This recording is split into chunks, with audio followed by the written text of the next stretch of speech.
আপনি কি মালয়েশিয়া আসতে চান এবং ভাবতেছেন? তাহলে এই ভিডিওটি আপনার জন্য। আমি কিছু গুরুত্বপূর্ণ আলোচনা করব এই ভিডিওতে মালয়েশিয়ার সম্পর্কে। মালয়েশিয়া আসলে আপনার জন্য ভালো হবে কি ভালো হবে না সেটা আমি আপনাদের আজকে আলোচনা করব। যেহেতু আমি মালয়েশিয়া প্রবাসী, আমার অভিজ্ঞতা থেকে আপনাদের আজকে কিছুটা হলেও বোঝার চেষ্টা করব। মালয়েশিয়া কন্ট্রাক্ট সাইডে আমি কাজ করি। আমার প্রতি বছর ভিসা লাগাইতে লাগে, আগে লাগছে 4400, এখন শুনতেছি 6000 ইঙ্গিত নেবে। বাংলাদেশেরটা অনেক টাকা। তা আপনি যদি মালয়েশিয়া আসতে চান তাহলে আপনাকে কী কী কাজ শিখলে এবং কী কী কাজ করলে আপনার জন্য ভালো হবে সেটা আমি আপনাদের আজকে বলব। আপনি যদি মালয়েশিয়া আসতে চান কী কাজ শিখে আসবেন?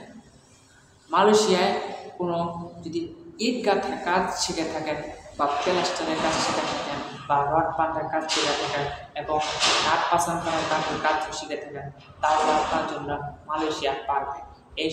এই ধরনের কাজ কন্ট্রাক্টিং সাইডের কাজ অভাব পড়ে না। আপনি যদি কাজ শিখে আসেন তাহলে আপনার জন্য অনেক সুবিধা হবে। তো মালয়েশিয়া কন্ট্রাক্টিং সাইডের বেতন কীরকম? তো 80 থেকে 90 টাকা বেসিক কন্ট্রাক্টিং সাইডে। যদি আপনি কাজ করেন, একদিন কাজ করেন, ওভারটাইম মিলিয়ে আপনার 3,200 500 এরকম যাবে, 3,500 টাকাও এরকম যাবে এবং 3,000 বেতন নামতে পারে। এটা আপনার ওভারটাইম হবে। যত ওভারটাইম করবেন অত আপনি টাকা পাবেন। সো আমার বেসিক এখানে মনে করেন 80 টাকা, আমি ওভারটাইম মিলিয়ে মনে করেন 100 টাকা পাই, যা বাংলাদেশের প্রায় 3,000 টাকা।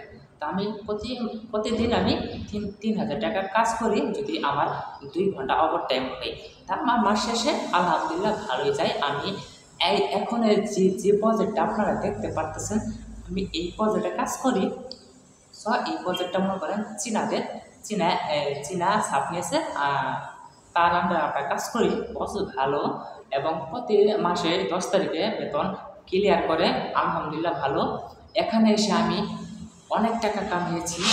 এখানে 4 মাস ধরে এসেছি, আলহামদুলিল্লাহ আমি কোনো খারাপ দিক দেখি না এবং ভালোই। আপনারা যদি কন্ট্রাক্টিং সাইডের বিষয়ে যদি আসেন তাহলে আপনি মনে করেন সরকারি যে একটা যে বেসিক আছে 1700 ইঙ্গিত, এটার সাথে কন্ট্রাক্টিং সাইডে কোনো তুলনা নাই। ওটা 1700 টাকা বেসিক কাজের জন্য, জানেন? এটা কিন্তু আমি আমার বুঝতেছি, এরা কিন্তু আপনাকে কেউ বলেনি। 1700 টাকা বেসিক কাজের জন্য, জানেন? যাদের এই যে পাসপোর্ট ভিসা অর্ধেক খরচ দেয় কোম্পানি, অর্ধেক খরচ দেন অন্য বাঙালিকে, তাদেরকে দিয়ে 1700 টাকা বেসিক তাদের দেশ। আমাদের বস আমাদের হাতে পাসপোর্ট চেয়ে দিয়েছে, আমরা প্রতি বছরে যাই 5,000 6,000 ইঙ্গিত দিয়ে আমরা ভিসা লাগাই। এর জন্য আমরা বাইরে কাজ করতে পারি, বাইরে কাজ করলে এবং আমরা কিছু টাকা বেশি ইনকাম করি। আর যাদের বসের হাতে পাসপোর্ট থাকবে, পারমিট থাকবে, তাদেরকে 1700 টাকা বেসিক দেবে। ওভার টাইম মিলিয়ে আপনার 2500 টাকা এরকম আসবে, যা বাংলাদেশে 60 থেকে 70,000 টাকা। আর আমাদের হিসাবে আমরা প্রতিদিন 3,000 3,500 এবং 4,000 দিনে আমরা ইনকাম করি, কিন্তু আবার 3,000 নিচে নামে যেদিন অবশ্যই না হয়। তো এই হলো বিষয়। আপনি যদি মালয়েশিয়া আসতে চান তবে আপনাকে কিছু বিষয় আপনাকে জানতে হবে। আপনার ভিসাটা কি সঠিক, নাকি টুরিস্ট ভিসা দিয়েছে, নাকি এক ভিসার কথাকে পাম বাগানের ভিসা দিয়েছে, পাম বাগানের ভিসার কথাকে ফ্যাক্টরি ভিসা দিয়েছে। এর জন্য আপনি ভালো করে যাচাই বাছাই করবেন। যাদের মালয়েশিয়া আপনাদের যদি কেউ কামান বন্ধু থাকে, তাদেরকে আপনার ভিসাটা দেখাবেন যে ভিসাটা ঠিক আছে কিনা, এবার যে আপনার যাচাই করবেন।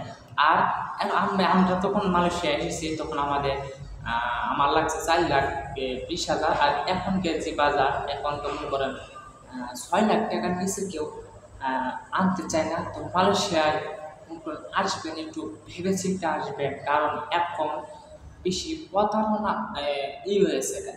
এখন বেশিরভাগ মানুষ আমাদের বাঙালি বেশি প্রতারণার শিকার হচ্ছে।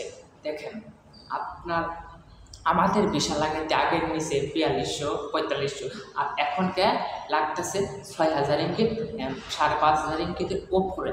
দেখেন কত টাকা লাগতেছে। আমরা আমাদের 3 মাসের ইনকাম বা 2 মাসের ইনকাম দিয়ে আমরা এই বিশাল টাকা জোগাড় করতে আমরা হিমশিম খেয়ে যাই। তো আজকে এই ভিডিও, যদি ভিডিওটি ভালো লাগে থাকবে, এটা আমার নতুন ভিডিও, 1 নম্বর ভিডিও হতে যাচ্ছে। আপনারা ভিডিওটি শেয়ার করবেন এবং মালয়েশিয়ার